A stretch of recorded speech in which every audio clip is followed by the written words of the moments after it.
이번에 수능 시험이 어려웠다고 하더라고요. 그러나요? 그런 사람들? 쉬웠죠. 쉬웠어요? 와, 수험대 나오나 봐. 근데 때려주고 싶죠. 예. 작년만큼 어렵다고 들었는데 뭐 잘 보신 층도 있을 테고 또 실력만큼 안 나와서 좀 마음이 상한 층도 있을 테고 그러나 최선을 다한 그 결과를 주님께 맡겨드리고 잘 준비하시기 바랍니다. 여러분 저도 수능 시대입니다. 저도 수능을 치렀던 사람이에요. 그래서 그 수능을 치르고 시험장 밖을 나갈 때 그 홀가분한 그 느낌을 지금도 기억을 해요. 제가 수능 끝나고 나오자마자 제일 좀 뭐 했을 것 같아요?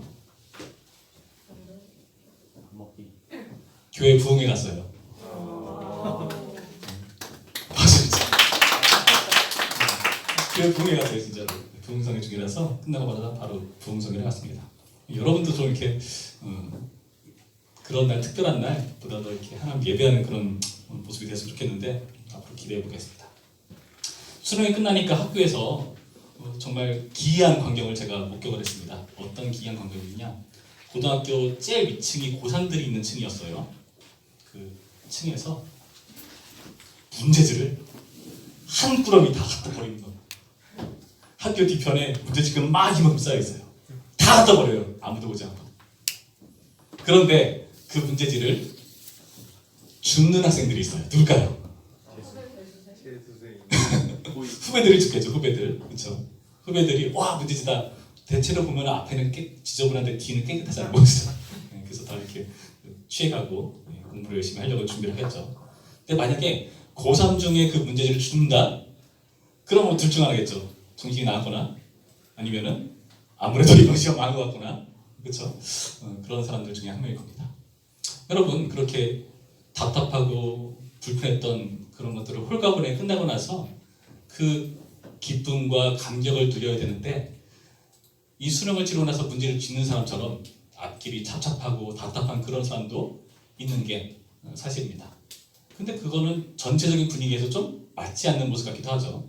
그래서 그 홀가분한 기분을 다들 느낄 때 그런 사람들을 이해를 못할 겁니다. 오늘 본문을 보시면 마찬가지예요. 오늘 본문에서도 이해할 수 없는 모습을 보여주는 사람이 있습니다. 바로 다니엘입니다. 이 다니엘은 지금 오늘의 본문에서 그때가 어떤 때인지를 보여주는데요. 첫 번째 1절을 볼까요? 바사왕 고레스 제3년에 한 일이 벨사살이라 이름한 다니엘에게 나타난대. 자, 그때가 어느 때? 바사왕 고레스 제3년. 자, 다니엘은요 아주 어린 시절에 바벨론의 포로로 끌려가 버린 사람이었습니다. 그래서 거기서 그 바벨론의 신하로서 살아갔죠. 근데 그 바벨론이 나라가 계속해서 바뀌어요. 왕조가 바뀝니다. 바빌론이었던 그 나라 나중에 다리오 그리고 그 다리오가 느부갓네살의 말도 있고 아니라는 그 보는 사람도 있는데 정확하게 모르겠어요. 어쨌든 바사라는 제국, 페르시아라는 제국에 이렇게 멸망을 당해서 이제는 바벨론의 속국이었던 이스라엘이 이제는 페르시아, 바사와의 속국이 되는 그런 이상한 일. 거기서도 다니엘은 살아남죠. 열심히 거기서 다리오 왕을 섬기며 살아가죠. 그런데 여기 나타난 바와 같이 바사왕 고레스 제3년에 그 3년에 어떤 일이 일어나는가? 다른 성경의 문맥들을 보시면 이 고레스 왕이라는 사람이 다리오 수도 아닐 수도 있어요. 정확히 모르겠어요. 근데 이 사람이 어떤 측면을 있냐면은 자기의 속국에 있는 그 나라들에게 곧 돌아가라 라고 하는 칙령을 내려요. 그 긴 세월 동안 이방 땅에서 포로 생활했던 이스라엘 입장에서 어떤 느낌을 받을까요? 돌아가래 고향으로. 그토록 바라고 그리웠었던 그 땅으로 돌아가라. 예루살렘을 향해서 돌아가는 겁니다. 여러분 기분이 어떨까요? 감격이 없네. 수능 끝났을 때 감격보다 몇 배를 가져올 것 같나요, 여러분? 여러분 좀 평소에 좀 영화도 좀 많이 보고 소설도 좀 읽고 하다못해 만화라도 좀 보세요. 이렇게 감격이 없어. 여러분이 그 억눌렸을 때 거기서 벗어나서 이제 자유가 주어지고 내가 있던 고향 땅으로 돌아가는 거예요. 굉장히 기쁘고 아름다운 게 아닙니까? 그런 분위기입니다. 근데 그런 분위기에서 이 다니엘은 어떻게 하고 있는가? 이상한 모습을 보여줍니다. 2절 말씀 볼까요? 그 그때나 다니엘이 새 일의 동안을, 새 일이라는 말은 일이라는 말이 일주일이라는 뜻이에요. 3주를 말하는 겁니다. 이 3주간의 기간을 슬퍼하며 새 일에가 차이까지 좋은 떡을 먹지 아니하며 고기와 포도주를 입에 대지 아니하며 또 기름을 바르지 아니하니라. 어떤 모습을 주겠죠? 다들 기쁨과 감격과 회복을, 자유를 경험하는 이 분위기 속에서 다니엘은 슬픔 가운데 잠겨 있어요. 여기 나타난 뭐 떡을 먹지 않는 거, 고기 포도주 입에 안 대는 거, 기름 안 바르는 거 다 슬픔을 표현하는 그런 행동들이지 않겠습니까? 왜 다니엘은 지금 이런 모습을 보여주고 있을까요? 더 과거인 것은 1절 말씀 보면은 이 다니엘을 뭐라 표현하냐면 벨드사살이라는 이름한 다니엘. 다니엘이 바벨론에서 포로로 끌려갔을 때 그 바벨론식 이름을 지어준 그 벨드사살의 이름을 갑자기 여기서 언급을 한단 말이죠. 뭐 2절부터는 다니엘의 말이지만 1절은 뭐 제3자가 그 다니엘 이렇게 객관적으로 기술한 거잖아요. 근데 벨드사살의 이름한 다니엘. 뭔가 포로로부터 해방된 느낌보다는 아직도 포로에 머물러 있는 그런 느낌을 주지 않습니까? 다니엘은 왜 포로로부터 해방되는 이런 분위기 속에서, 기쁨의 분위기 속에서 아직도 포로 같은 이름으로 불리고 슬픔 가운데 잠겨 있는가? 우리가 여러 가지 추측을 해볼 수 있어요. 뭐 학자들은 뭐 여러 가지 견해가 있습니다. 이때가 1차 포로 기간이라서 2차, 3차 다음부터 더 이루어지거든요. 그런데 다 돌아가지 않았다. 워낙에 그 땅에서 사람들이 익숙해졌기 때문에 이제 터도 닿고 뭐 결혼하고 아들, 딸 낳고 잘 살기 때문에 거기 적응됐으니까 다 돌아가려 하지 않았다. 그래서 다니엘이 슬퍼했을 것이다 라고 보는 사람도 있고요. 근데 그거는 뭐 정확히 알 수는 없죠. 그러나 말씀에 근거한다면 우리가 다니엘이 왜 슬퍼했는지를 알 수가 있어요. 어디를 보시냐 하면은 12절 말씀을 볼까요? 12절 말씀. 다니엘이 나중에 환상을 보는데요. 그 환상 가운데 나타나는 존재가 다니엘에게 이렇게 말을 해요. 12절. 그가 내게 이르되 다니엘아 두려워하지 말라. 두려워하고 있대요. 네가 깨달으려 하여 내 하나님 앞에 스스로 겸비하게 하기로 결심하던 첫날부터 내 말이 응답받았으므로 내가 내 말로 말미암아 왔느니라. 이 특별한 존재가 다니엘에게 나타나서 이 말을 하기 전까지 다니엘은 어떤 상태였다? 깨달으려 하여 내 하나님 앞에 스스로 겸비하게 하기로 결심하던 시기.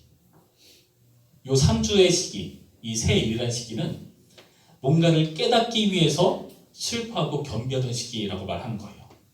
그런데 그 응답으로 이 존재가 찾아온 겁니다.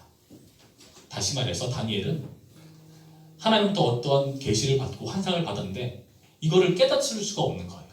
그래서 그걸 깨닫지 못하니까 너무나 답답했구나 라고 말씀을 주셔서 알 수 있죠. 그 환상이 뭔지는 우리가 정확히 모르겠어요. 그러나 그 앞에 몇 번의 환상이 나오는데 그 앞부분에 8장 27절을 보면은 이렇게 나오거든요. 8장 27절. 이에 나 다니엘이 지쳐서 여러 날 앓다가 일어나서 왕의 일을 보았느니라. 그러니까 다시 자신의 본래의 그 신앙으로 돌아왔다는 거죠. 여러 날 이렇게 끙끙 앓다가요. 내가 그 환상으로 말미암아 놀랐고 그 뜻을 깨닫는 사람도 없었느니라. 하나님부터 환상을 봤는데 이 환상이 무슨 뜻인지도 모르겠고 그 환상을 겪고 나서 자기는 아팠던 거예요. 오랫동안. 도대체 어떤 환상이길래 다니엘이 이렇게 아파하면서 그 뜻을 알지 못해서 이렇게 힘들어하는가? 우리가 오늘 읽은 본문 1절에서는 그것을 큰 전쟁이라고 말하거든요. 큰 전쟁. 나중에 이 일에 대해서 뭐 11장, 12장에 거쳐서 되게 길게 해석을 해요. 그 모습을 큰 전쟁이라고 묘사해주고 그걸 깨닫게 되는데 이때는 아직 모르는 거예요. 그러나 뭔가 뒤숭숭한 알 수 없는 환상. 이것을 알지 못해서 답답한 그런 시기. 남들은 와! 해방되었다. 수능 끝났다. 아싸! 만세! 자유를 누리자! 수능 좀 잘 챙겨두었다가 그 수험생 막 뭐 할인해주고 그런 거 많잖아요. 여러분 잘 챙겨놔요. 버리지 마세요. 그거 나중에 뭐 혜택 있어요. 그걸로 뭐 뭘 할까 막 고민하고 그렇게 즐거운 상상을 해야 될 때 다니엘은 이게 끝이 아니다. 이건 온전한 자유가 아니다. 하나님께서 뭔가 내가 알지 못하는 불길한 환상을 주셨는데 이걸 알지 못해서 힘들어하고 있는 상태. 여러분 이것을 우리는 주목해 봐야 됩니다. 그래서 그 10절의 표현과 같이 이 겸비하는 시간 동안 내 말로 인해서 왔다고 표현하잖아요. 그러니까 이 다니엘은요 기도를 했을 거라고 추측할 수 있죠. 그 3주의 기간 동안 금식하면서 슬픔하면서 하나님께 간구했을 거란 말이죠. 하나님 모르겠어요. 좀 알려주세요. 그런 시간을 겪고 있다는 겁니다. 여러분 가운데 혹시 이런 분위기에 있는 것 같다. 굉장히 슬픈 일이죠. 나 빼고 다른 사람은 다 잘 될 것 같은 상황. 다른 사람은 다 평소와 같은데 나만 이상한 상황. 그 이소라 씨의 바람이 분다 가사죠. 나만 홀로 이렇게 달라져 있다. 모르시나? 그 이상한 상황. 쓸쓸하고 나만 이상하고 그런 상황들. 여러분 혹시 그런 상황 가운데 있는 사람 있습니까? 아무도 나 몰라주는 것 같고 자신은 어떤 문제 때문에 괴롭고 힘들어하는데 이 환상이 뭔가 하나님의 역사에 대한 게 있을 텐데 이 하나님의 역사에 대한 의문을 가지고 그 뜻을 알기 위해서 하나님의 뜻을 구하는 외로운 시간을 겪고 있었다는 겁니다. 외로운 시간. 그 외로운 시간 다니엘은 기도하고 인내하고 3주간 그 하나님께 치열하게 묻는 시간을 가졌다는 거예요. 홀로 슬퍼하는 이런 분위기, 여러분이 만약에 이런 분위기 잠겨 있다, 이 다니엘 같은 상황 가운데 있다, 그럼 여러분 기뻐하시기 바랍니다. 다니엘은 이러한 기도 끝에, 이러한 슬픔 끝에 응답을 받거든요. 3주 후에 드디어 어떠한 존재를 봅니다. 5절 볼까요? 그때 내가 눈을 들어 바라본즉 한 사람이 새 앞옷을 입었고 허리에는 우바스름 띠를 띄었더라. 또 그의 몸 황옥 같고 그의 얼굴은 번개빛 같고 그의 눈은 횃불 같고 그의 팔과 발은 빛난 독과 같고 그의 말소리는 무리의 소리와 같더라. 정확히 의미는 알 수 없지만 그 당시 그들이 알고 있는 언어로 그 존재를 표현하려니까 아마 한계가 있었을 거예요. 나름대로 열심히 표현한 거죠. 근데 정확히 알 수 없는 영광스러운 한 사람이 나타났다. 이게 누군지 모르겠어요. 근데 그 존재가 다니엘 앞에 나타나니까 어떻게 됐다? 7절 볼까요? 7절. 이 환상을 나 다니엘이 혼자 보았고 홀로 보았고 나와 함께한 사람들은 이 환상은 어떻게? 보지 못하였어도 그들이 크게 떨며 도망하여 숨었느니라. 잘 알지 못하는 분위기의 이들은 도망쳤다. 근데 그 광경을 지금 다니엘 혼자 보는 거예요. 그러므로 나만 홀로 있어서 이 큰 환상을 볼 때에 내 몸에 힘이 빠졌고 나의 아름다운 빛이 변하여 썩은 듯하였고 나의 힘이 다 없어졌으나 여러분 무슨 표현이죠? 죽은 사람처럼 됐다는 뜻이죠. 죽은 사람처럼.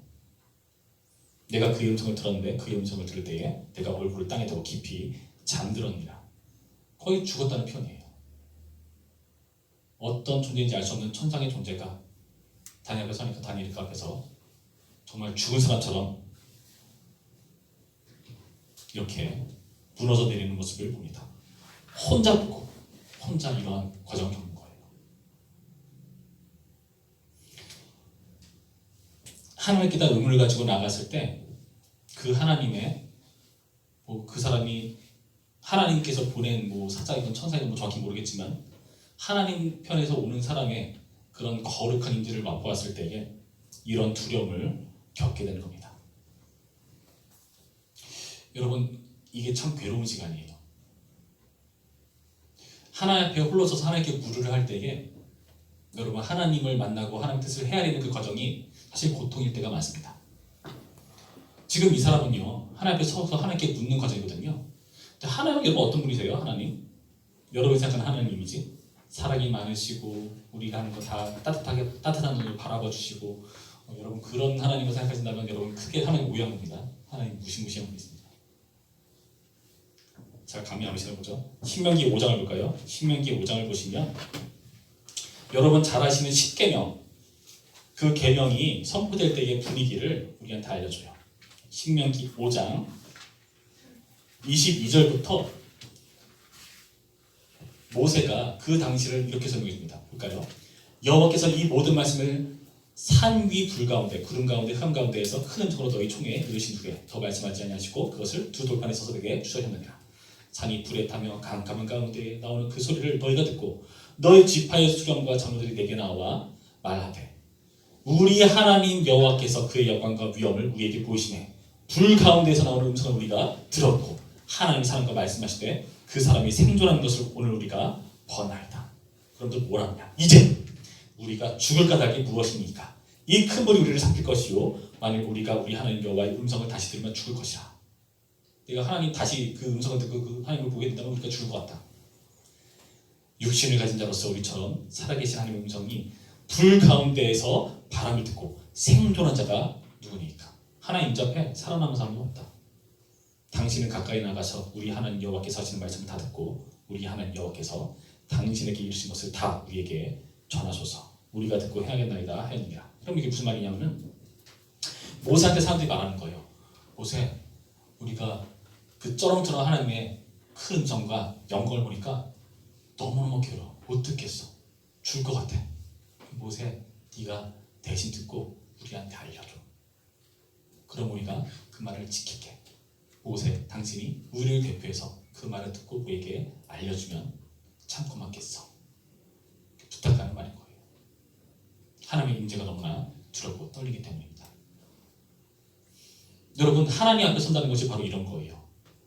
여러분이 하나님을 만났고, 아까 우리가 시선 찬양했는데 하나님 앞에 서서 그 하나님의 영광과 임재 가운데 거하는 것에 제가 예전에도 여러분께 설명드렸을 거예요. 하나님을 만났다는 그 증표의 증거가 뭐냐면은, 여러분 이거 없다면 하나님 만난 거 절대 아닙니다. 여러분 정말 보이지 마세요. 뭔가 가슴이 뜨겁고 뭔가 열정적이고 아니야 그 메시아 둥둥해서 그런 거라니까 아니고 하나님 만난 그 증거는 뭐냐면은 내가 이 거룩한 하나님 앞에 철저한 죄인이라는 것이 내가 못 견딜 정도로 드러나요. 내가 이 자리에 있는 게 이상해. 내가 쓰레기 같아. 내가 어떻게 여기 있을 수 있지? 내가 어떻게 찬양을 부를 수 있지? 하나님께서 우리를 건드리시면은 우리의 죄악들이 아주 어떻게 수습할 수 없을 만큼 드러납니다.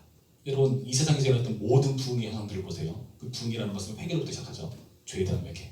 죄에 대한 회개는 그냥 만들어내는 게 아니라 내가 죄인이라는 것이 깨달아져야 드러난 거거든요.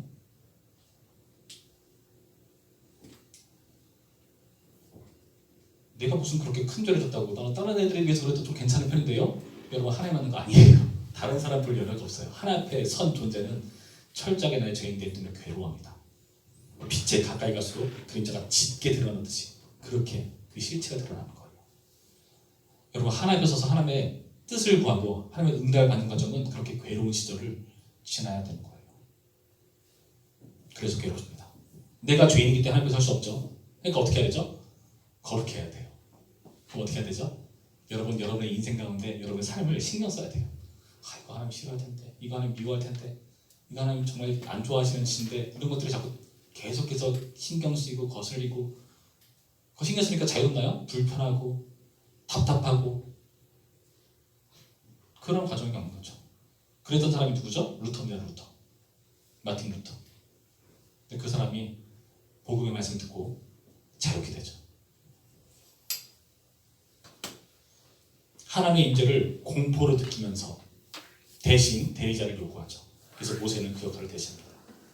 모세는 얼굴이 영광 가운데 빛났다고 표현되어 있죠. 수건을 신고 다녀야 될 정도라고 했어요. 사람들이 볼 수가 없어서 하나님과 대면해 보는 사람을 볼 수가 없어서 그 정도였다고 해요. 그 두려움의 시간, 거룩을 신경 써야 정결해야 되고 굉장히 답답하고 까다로운 그런 절차들을 거쳐야 되는 시간. 여러분 홀로 슬퍼하고 홀로 하나님 앞에 서서 그 하나님을 목도하는 그 과정을 거친 사람들 때문에 여러분 감사하게도 우리가 성경책을 이렇게 읽을 수가 있는 거예요. 하나님의 말씀을 들을 수가 있는 겁니다. 누구 때문에? 그 하나님의 뜻을 민감하게 찾고 갈급해하고 찾아서 전해주는 사람들 때문에. 여러분 목이 말라요. 어떻게 하시겠습니까? 집에 냉장고가 없어. 물도 없어. 목이 말라 어떻게 할 겁니까? 우물물을 파야죠. 여러 사람이 있습니다. 여러 사람들이 다 목이 말라요. 누가 가장 먼저 물을 팔까요? 가장 목마른 사람이 물을 파요.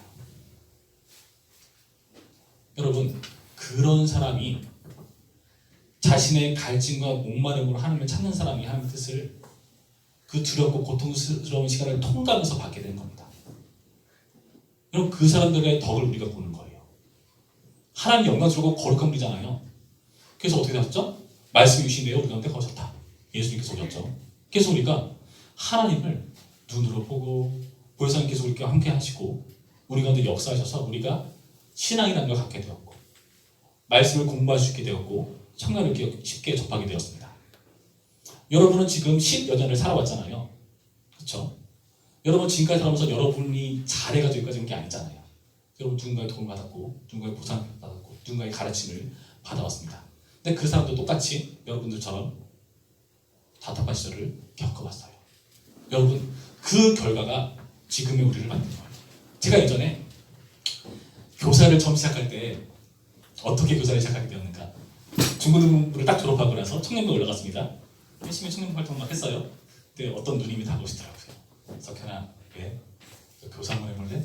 아니요, 저는 재능도 없고 해본 적도 없고 저는 누구 가지만은 그게 안 돼요. 그랬더니 이렇게 말하더라고요.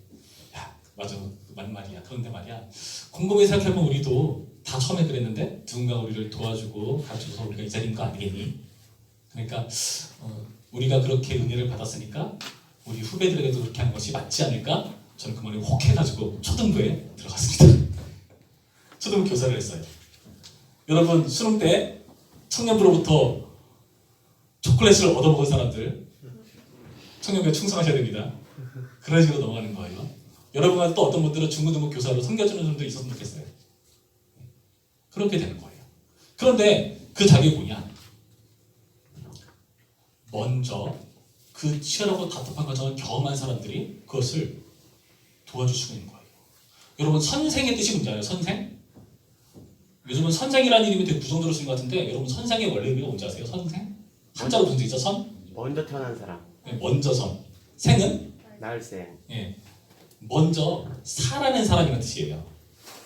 먼저 살아낸 사람이기 때문에 내 다음에 태어나는 사람들, 그 사람들이 그 사람들에게 해줄 말이 있는 사람이에요. 나 먼저 태어나서 이렇게 해서 왔어. 야, 발자국 잘 봐, 잘 따라와. 여기까지 오면 내가 오만큼만 올 수 있을 거야. 야, 이리 와. 하면서 같이 가는 거죠. 자기도 계속해서 살아나가야 되죠. 그러면서 그 경험을 다른 사람에게 전달해 주는 겁니다. 그런데 그 경이라는 것이 오늘 우리가 본 것과 같이 이 다니엘처럼 답답한 시절, 남들은 다 잘 되는 것 같은데 나만 슬픔 가운데 잠겨있는 시절, 홀로 하나님께서는 외로운 그 시절, 남들은 다 막 사는데 나만 그냥 하나님 앞에서 거룩해져야 되고 죄 때문에 괴로운 것을 답을 얻기 위해서 더 많이 나의 인생 가운데 신경 써야 되고 보살펴야 되고 나를 다듬어 가야 되고 그런 고통의 과정을 겪은 사람들이 그 덕으로 그 이후에 우리가 이렇게 덕을 보잖아요. 예수 믿는 가운데 오셔가지고 우리가 하나님을 볼 수 있게 되었잖아요. 그 공포스러운 하나님이요. 그 경험을 우리가 다음 세대에게 전해줄 수가 있다는 겁니다. 그래서 여러분, 지금 가는 인생 가운데 이해가 안 되는 거 있을 거예요. 아, 왜 나만 왜 이래? 다른 애들 다 안 그런데. 여러분, 그거 잘 보세요. 그 경험이 여러분 반드시 여러분과 비슷한 경험에 처해 있는 또 다른 후배와 여러분이 앞으로 만나게 될, 관계하게 될 후배들에게 그 경험을 전해줄 기회가 반드시 옵니다. 나와 동일한 길을 똑같이 겪고 있는 사람들을 보면은 여러분 해줄 말이 생겨요. 근데 어떨 때 여러분 열받죠? 내 인생 알지도 못하면서 뭐라고 해준 사람이 열받잖아요. 그럼 빌리 엘리어트라는 영화 봤나요? 빌리 엘리어트? 이걸 꼭 보세요. 되게 좋은 영화예요. 탄광촌에서 탄광촌 일이 되게 힘들잖아요. 근데 일이 잘 안 되고 돈도 제때 안 나오고 그러니까 사람들이 열받아가지고 노사를 만들고 노동조합을 막 결정하는데 거기에 그 탄광촌의 한 아들이 너무너무나 발레를 배우고 싶어요. 그래서 발레를 열심히 배워요. 몰래. 근데 엄마 아빠한테 그걸 주는 거예요. 형이랑. 왜냐면 거기는 탄광촌인데 어떻죠? 터프가이들이 되게 터프해요. 어디 남자가 그런 분위기인데 나중에 그 아이 때문에 그 아빠와 형이 노동조합으로 막 필사적으로 반대해야 되는데 이 아이 때문에 어쩔 수 없이 노동조합을 탈퇴하고 다시 탄광촌으로 들어갑니다. 다 배신자 소리 듣죠. 자기 아들 때문에. 자기 아들 발레 배우게 해주고 그 아이 꿈 이뤄주려고 얘가 시험을 가요. 되게 유명한 발레 학교를 시험 보러 자기가 갑니다. 오디션을 봤어요. 근데 잘 못한 것 같아. 얘가 펑펑 울어요. 근데 옆에 어떤 애가 뽀샤시한 애가 오더니 위로해. 괜찮아, 처음엔 그럴 수 있어. 이 아이 걔한테 한 대 얻어맞습니다. 얘는 위로할 자리가 안 되고요. 걔는 선생이 아니에요.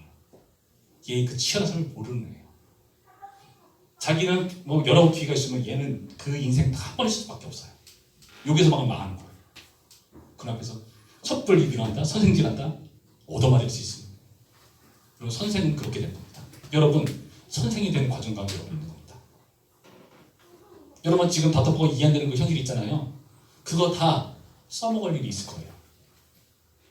어떤 사람은 그거 가지고 왜 나만 이래요 하면서 불평하면서 자포자기하고 인생 망가뜨리는 사람이 있는데 그걸로 디디고 일어나서 그것을 나중에 간증하는 사람이 생겨요. 그 사람들이 선생의 자격이 있는 겁니다. 다니엘이 홀로 슬픈 가운데, 홀로 하나님을 목도하는 그 가운데, 그 괴로운 고통, 가장 목마른 그 고통을 치열하게 살아낸 결과 그 메시지들을 우리에게 전해준 겁니다. 큰 전쟁의 소식 만만치 않은 일이죠. 그러나 그 계시를 우리가 들려준 겁니다. 여러분이 이런 일에 함께 했으면 좋겠습니다.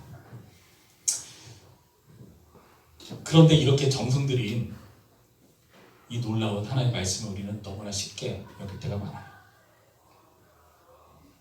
이렇게 홀로 이 외로운 시간을 감내해서 기록된 이 성경을 우리는 너무나 대충 봅니다. 일주일에 한 번 먼지 털어서 가져오죠. 아니요, 아예 안 가져오죠. 어차피 화면에서 띄워줄 때도 있고 그러니까.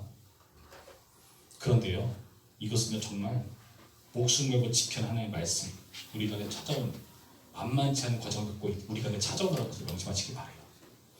여러분, 육아를 해보니까 요즘 우리 아내가 힘들어하는 게 뭐냐면은 우리 선미가 되게 잘 먹거든요.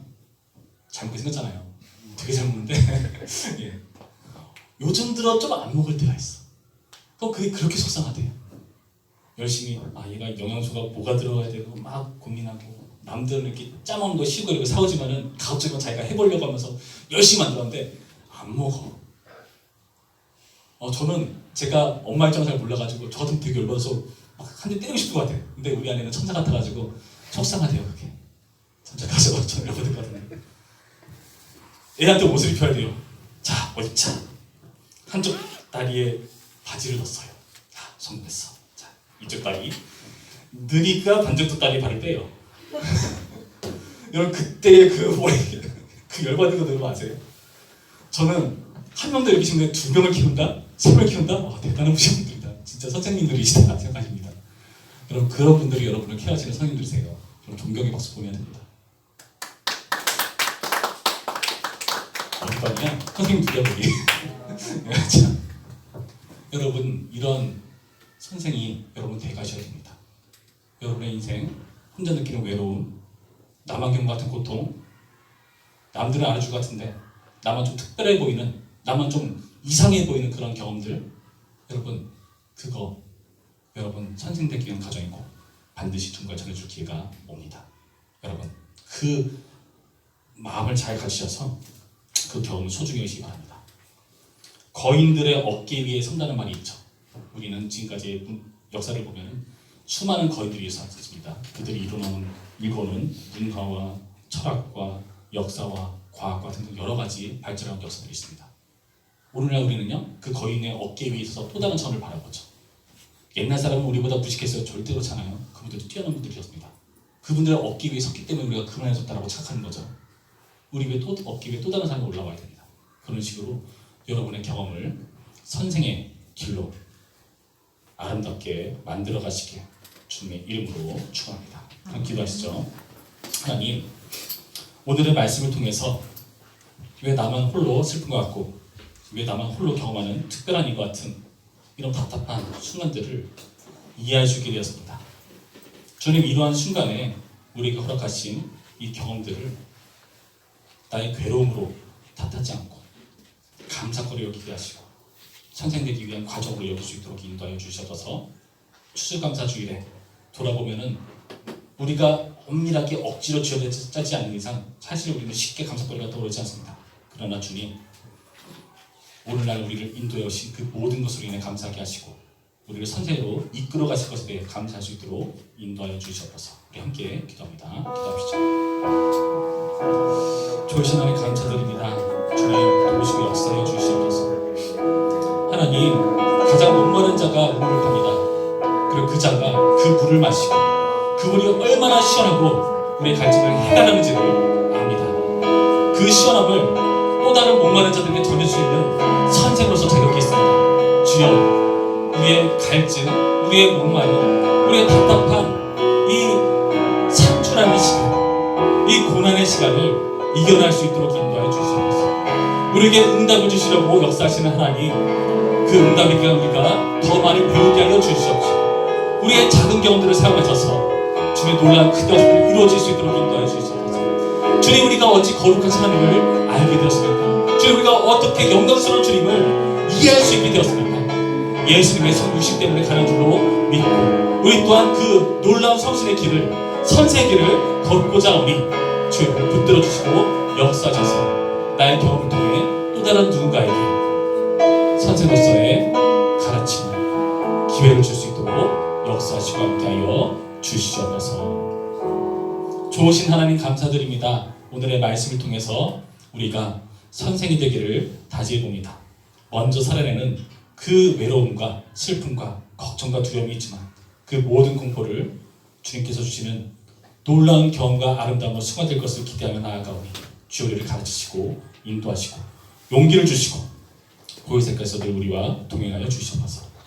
그래서 우리 모두가 이 선생의 길에 동참할 수 있도록 역사하셔서 하나님의 영광으로 충만해지는 교회 이루어나갈 수 있도록 함께하여 주시옵소서. 예수님의 이름으로 기도했습니다. 아멘.